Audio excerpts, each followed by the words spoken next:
ಹರಿಬೋಲ್ ದಂಡವತ್ ಪ್ರಣಾಮ್. நான் ஸ்ரீ நரோத்தம தாஸ் ಠಾಕೂರ್ಗೆ ஸ்ரீ ஸ்ரீ பிரேம பக்தி சந்திரிகா புத்தகம் படிச்சுட்டு இருக்கேன். இது ஆக்சுவலி கீர்த்தன் புத்தகம். நரோத்தம தாஸ் ಠಾಕೂರ್ 2 புத்தகம் எழுதியிருக்காரு. ரெண்டுமே கீர்த்தன புக். ஒன்று பிரார்த்தனா, ஒன்று இந்த ஸ்ரீ ஸ்ரீ பிரேம பக்தி சந்திரிகா. அவர் கீர்த்தன் எழுதுறதுக்கு காரணம், அவர் எங்கே வாசம் பண்ணார், அந்த ஊர் பங்களாதேஷ், ஒரு பக்கம் ஆசாம், ஒரு பக்கம் திரிபுரா மாநிலம். சொன்னால் இந்த கூலி வேலை செய்வாங்க, வயல் அக்ரிகல்ச்சரல் லேபரர்ஸ், அவங்களும் பகல் முதல் இரவு வரை வேலை பண்ணி சாயங்காலம் ஏதோ கொஞ்சம் சந்தோஷமாக இருக்கலாம் சொல்லியிருப்பான். நரோத்தம தாஸ் ಠಾಕೂர் அவங்களுக்கு போய் பகவத்கீதை பாகவதம் எல்லாம் சொல்ல முடியாது, பாவம் படிப்பில்லை, ஒன்றும் இல்லை. இப்போ நரோத்தம தாஸ் ಠಾಕೂர் அங்கே உள்ள மொழி பெங்காலிலே கீர்த்தன் எழுதினார். கீர்த்தனம் பாடுறது, ஆடுறது, இப்படி அவங்களுக்கு ஒரு பக்கம் ஒரு சந்தோஷம் உடம்புக்கு, ஒரு பக்கம் பக்தி என்ன இது என்ன இது விஷயங்கள் கூட கொடுத்து விட்டாங்க. நான் என்ன பண்ணிகிட்ருக்கேன், அந்த கீர்த்தனில் 4 வரி படிச்சுட்டு கொஞ்சம் அதுக்கு பார்த்து விளக்கம் சொல்ல முயற்சி பண்ணிகிட்டு இருக்கேன். இப்போ இன்னைக்கு உள்ள இது असत क्रिया कूटी नाटी छाड़ो अन्य परिपाटी अन्य देवे ना करिहो रति आपन आपन स्थाने प्रीति सभाए टाने भक्ति पथे पड़े विगति. தேவையில்லாத வேலைகள், கபட்டம், வேறு வேலைகள் எல்லாம் விட்டு வேறு தேவதைகளிலே பற்றுதல் வைக்காமே, என்ன நம்ம இங்கே பிரீத்தி கொடுத்தாச்சுன்னா பக்தி பாதையில் பிரச்சனை வந்துடுச்சு. இப்போ இங்கே அசத் கிரியா சொன்னால் பொய் சொல்கிறது, குரூரமாக இருக்கிறது, ஹிம்சை பண்ணுறது, திருடு பண்ணுறது, இதெல்லாம் அசத் கிரியாலே வரும். இதெல்லாம் பண்ணக்கூடாது. இந்த மாதிரி எல்லாம் பண்ணால் பக்தியிலே இடைஞ்சில் வரும், நிறைவாட்டி அபராதங்கள் ஆயிடும். பகவான் பக்திக்கு பலன் பகவத் பிரேமம், கிருஷ்ண பிரேமா. எப்போ இதயத்தில் உள்ள அறியாமல் தோஷங்கள் எல்லாம் போகும்போது தான் அந்த பிரேமம் இதயத்தில் வரும். பிரேம வர்றதுக்கு காரணம் ஸ்ரவணம், கீர்த்தனம், ஸ்மரணம். பகவான் பார்த்து கேட்கறது, நம்ம பகவான் நாமம் ஜபம் செய்கிறது, பகவான்ಗೆ சிந்தனை பண்ணுறது. சிந்தனை சொன்னால் பகவான் லீலைகளை நினைக்கிறது, நம்ம அதில் ஏதோ சேவை நினைக்கிறது. இது வச்சு தான் பிரேமம் வரும், எங்கே இருந்தால் கூட. அறியாமல் போனோம். இப்போ இந்த பிரேமம் வர்றதுக்கே ஒரு ரொம்ப பெரிய இடைஞ்சில் அபராதா. அதுக்கு வேண்டியதாக எல்லா பக்தி சாஸ்திரங்களும் சொல்லிட்டுருக்கு. எது வேறு அபராதம் இருக்கு, பிரேமம் வராது. பிரேமம் வேணும்னு சொன்னால் ஸ்ரவணம், கீர்த்தனம், ஸ்மரணம் பண்ணிட்டு இருக்குது. பட் வைஷ்ணவருக்கு அபராதம் சொன்னால் 10 நாம அபராதம் இருக்குது, 10 தாம அபராதம். தாமத்தில் யார் வாசம் பண்ணாங்க, பிருந்தாவனத்தில் போகணும், அவங்களுக்கு ஒரு 10 எக்ஸ்ட்ரா இருக்குது. இந்த வீட்டில் குட்டி கண்ணன்னா அந்த கண்ணன் ஏதோ இந்த விக்கிரா ஜெகநாதர், இவங்களுக்கு 32 சேவா அபராதம் இருக்குது. இப்போ இந்த அபராதம் இருக்கிறது வரை எந்த பிரேமமும் வராது. அபராதம் சில விஷயங்கள் பேசும்போது ஆகிடும், ஏதோ வாங்கும்போ விற்கும்போ கிண்டல் பண்ணும்போ பொய் பேசும்போ வேறவங்க சொத்து வேறவங்களுக்கு பொருளை அடிக்கும்போ எப்படியோ அபராதமானா திருப்பி ஹிம்சை பண்ணுறது அவமானம் பண்ணுறது இதெல்லாம் அபராதத்துக்கு காரணமாகலை. பாவம் பண்ணுறது அதுக்கு வேண்டி ஒரு பக்தர் யோசனை பண்ணணும், நம்ம சரியான பாதையில் போயிட்டு இருக்கோமா, நமக்கு பிரேமம் வராமல் இருக்குது. அதே போல் கூட்டி நாட்டி சொன்னால் கபட்டம். பக்தி விட்டு பகவான் கிருஷ்ணர் சுகம், பகவான் கிருஷ்ணருக்கு புகழ்ச்சி, பகவான் கிருஷ்ணருக்கு லீல சிந்தனை, பகவான் கிருஷ்ணர் விட்டு வேற என்ன நினைச்சா கூட அதெல்லாம் கபட்டத்தில் வந்துடும். வெளியில நான் சாது குரு வைஷ்ணவர் பகவான் சேவை பண்ணிட்டு இருக்கலாம், உள்ளே எனக்கு நம்பிக்கை இல்ல, அது கபட்டம் தான். பக்தி சந்தர்ப்ப சொல்லி புக்கிலே சில ஜீவ கோஸ்வாமி பார்த்து சொல்லிட்டு இருக்காரு,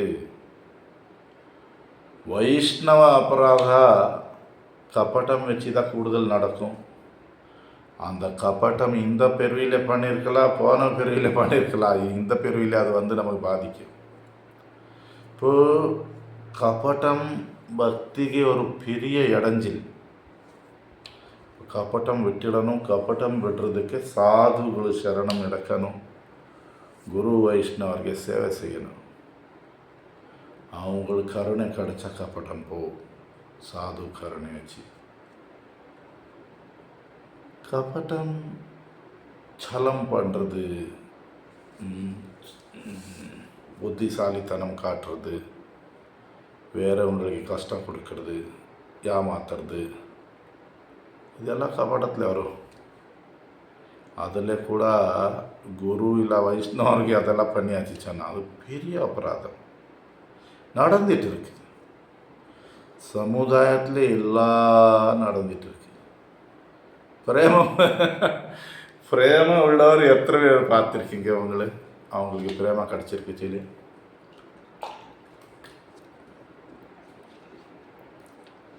பார்த்துட்டு இருப்போம். இந்த பக்தர் நல்லா இருக்காரு, கொஞ்ச நாள் அவனும் டிபுக்குன்னு. அதுக்காண்டி ரொம்ப கவனமாக இருக்கணும். பக்தி விட்டு வேற ஆசைகள் மனசில் நம்ம கிருஷ்ணருக்கு நினைக்கலாமே, வேற விஷயங்கள் வந்தாச்சு சொன்னால் அது ரொம்ப கஷ்டம்தான். புலன் திருப்திக்கு உள்ள ஆசை மனசில் வந்தாச்சு சொன்னால் கிருஷ்ணர் தியானம் பண்ண முடியாது. நம்ம நினச்ச ரொம்ப புத்தி வச்சு யோசனை பண்ணணும், இந்த உடம்பே இருக்காது, சாவ போகிறோம், இங்கே உள்ள பொருள் எது நம்ம கூட வருமா, இது எல்லாம் நாசமாயிடும், இது தாத்காலிகம்தான், இதுக்கு பார்த்து யார் சிந்தனை மனசில் கொண்டு வரணும்?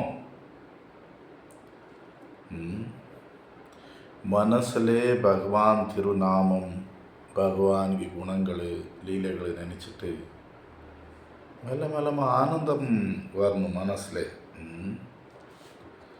இப்போ இப்படி தேவையில்லாத விஷயங்களை விட்டு பகவான் பக்கம் கொண்டு போகிறது மனசு. சாப்பாடு இல்லாமல் இருக்க முடியாது, தூங்காமல் இருக்க முடியாது. பக்திக்கு தேவை உள்ளது அளவுக்கு எல்லாமே இருக்கணும். அளவு விட்டு எதுவுமே பண்ணக்கூடாது, பக்தி போயிடும். கம்மி சாப்பிட்டா கூட உடம்பு மனசுக்கு பிரச்சனை, கூடுதல் சாப்பிட்டா கூட பிரச்சனை. பக்தி ரசாமிருத சிந்துலேவே ரூப கோஸ்வாமி சொல்லிட்டு இருக்காரு, யாவதா ஸ்யாத் ஸ்வநிர்வாஹ ஸ்வீகுர்யாத் தாவத் அர்த்தவித் ஆதிக்ய நியூனதாயாம் சேவத்தே பரமார்த்ததः. ஒரு பக்தன் உடம்புக்கு எவ்வளோ தேவை இருக்கோ அவ்வளோ சாப்பாடு சாப்பிடணும், அவ்வளோ பணமும் இருக்கணும். சாப்பாடு குறைஞ்சா பணமும் குறைஞ்சா கூட பக்தி ஆகாது, எல்லாமே தேவை இருக்கு. பட் சுகத்தில் பக்தி பண்ணுவேன், எல்லா குடும்ப பிரச்சனை தீர்ந்தா பக்தி பண்ணு, இந்த யோசனை இருக்கக்கூடாது. உடம்புக்கு உள்ள சுக பார்த்து நினைக்கக்கூடாது. இது நம்ம பக்தி பண்ணணும். பகவான் சுகம், பகவான் சேவை போலே. அந்நிய தேவே நா கொரியோ ரத்தி, வேறு தேவத்தையிலே பற்றுதல் வைக்காது. சில பேர் கிருஷ்ணர் பக்தி பண்ணிகிட்ருக்காரு, வேறு தேவத்தைகளுக்கு கூட இது பண்ணிகிட்ருக்காங்க. எந்த தேவத்தை பகவானுக்கு மேலே யாரும் கிடையாது, பகவானுக்கு சமமும் யாரும் கிடையாது. எல்லாம் பகவான் அங்கங்கள் சொல்லலாம். பட் அவங்களில் தனியாக பிரீத்தி பற்றுதல் வைக்கக்கூடாது. சில பேர் நம்ம குல தெய்வம் அது இது திருப்பி குரு அங்கே இங்கே கேட்டு இல்லை நம்ம கிருஷ்ணருக்கு ஆஃபர் பண்ணதான் அங்கே கூட ஆஃபர் பண்ணுவோம். 1-2 வருஷம் சரி, மெல்லமாக பக்தி கூடும்போது வருஷங்களுக்கு இனி வயசாகும்போது இனி அதே பண்ணி உட்காரதில்ல. சரி வேறு கொடுத்துடணும், நீ பண்ணிடா சொல்லி நம்ம விட்டு கொடுக்கறது சுபாவம் இருக்கணும். 1-2 வாட்டி அப்படி பண்ணோம் சூழ்நிலை இருந்தது. வாழ்க்கை ஃபுல்லாக அப்படியே பண்ணிகிட்டு இருக்கோம். அப்படி இல்லை, நம்ம அனுப்பு ஒரு இடத்துல தான் இருக்கணும். அது அங்கே இது போனால் பக்தியில் பாதிக்கும் சொல்லிகிட்ருக்காரு கிருஷ்ணர். இப்படி பக்தி ரொம்ப கவனமாக இருக்கணும். கப்பட்டத்துக்கு இடம் இல்லை. திருப்பி சொல்லிகிட்ருக்கேன். கப்பட்டம் சொன்னால் மனசில் ஒன்று இருக்குது, பேசுகிறது ஒன்று பேசிகிட்டு இருக்கோம், பண்ணுறது வேறு ஏதோ பண்ணிகிட்டு இருக்கோம். இது ரொம்ப பெரிய பாதிப்பு பக்தியில்.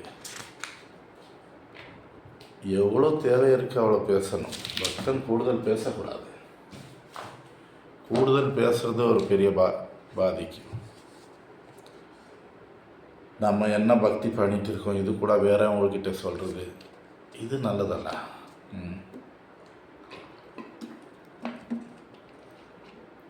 நான் 64 பண்ணிகிட்ருக்கேன், 32 பண்ணிட்டு நம்ம யார் மேலே உபகாரம் பண்ணலாம். நம்ம பகவான் ஸ்ரீ கிருஷ்ணர் திருப்தி, பகவானுக்கு சரணாகதி எடுத்திருக்கோம். நம்ம என்ன பண்ணிகிட்டு இருக்கோம் அது நமக்கு கிருஷ்ணருக்கு உள்ளது. இது போய் சொல்கிறது எனக்கு கனவுல பகவான் வந்தார், எனக்கு இது எல்லாமே கப்பட்டத்தில் தான் வரும். கட்பட்டம் நிறைவாட்டி நம்ம பேரு புகழ்ச்சிக்கு பண்ணிகிட்டு இருக்கோம்.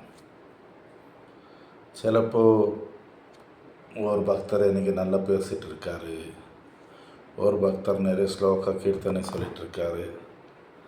நான் கூட எனக்கே பேர் புகழ்ச்சி வரணும்னு சொல்லி பார்ப்பேன். அப்போ இப்படி தொடங்கிடுவேன், கனவு கதை சொல்லுவேன். இல்லை ஏதோ வேறவங்களு எனக்கு மதிப்பு கொடுக்கணும், இவர் நல்ல பக்தர் சொல்லி. உண்மையான பக்தன் தனக்கு பக்தி தனக்கு கனவு எப்போ வெளியில் யாருக்கும் சொல்ல மாட்டான். இது யார் பண்ணிட்டு இருக்காரு? இது கபட்டம், தாத்காலிகம் புகழ்ச்சிக்கு வேண்டி பண்ணிட்டு இருக்காங்க. இதில் பகவான் கிருஷ்ணர் கூட எந்த சம்பந்தம் கிடையாது. ஸோ இப்போ கூட நமக்கு அந்த மாதிரி பழக்க வழக்கங்கள் இருந்தால் அதை விட்டு ஒரு பக்தன் சொன்னால் புல் போல பணிவு இருக்கணும். நமக்கு சைத்தன்ய மகாபிரபு சொன்னது ஒரு மரம் போல பொறுமை இருக்கணும். எல்லாருக்கும் மதிப்பு கொடுத்து நம்ம பக்தி பண்ணணும், ஹரிநாமம் பண்ணணும். நம்ம ஆளுகளுக்கு காட்டுறதுக்கோ பண சம்பாதனை பண்ணுறதுக்கோ பேரு புகழ்ச்சிக்கு வேண்டியதெல்லாம் பண்ணலாம். கிருஷ்ணருக்கு சுகம் கொடுக்கணும். இதே நம்ம உத்தேசம். நமக்கு நம்ம குருவர்க்கம் பகவான் சைத்தன்ய மகாபிரபு எல்லாம் சரியான பாதை காட்டியிருக்காரு. அப்போ கூட நம்ம இப்படி பண்ணிகிட்டு இருந்தால் நமக்கு யாரும் காப்பாற்ற முடியாது. ஹரி தண்டர்ப்பணா.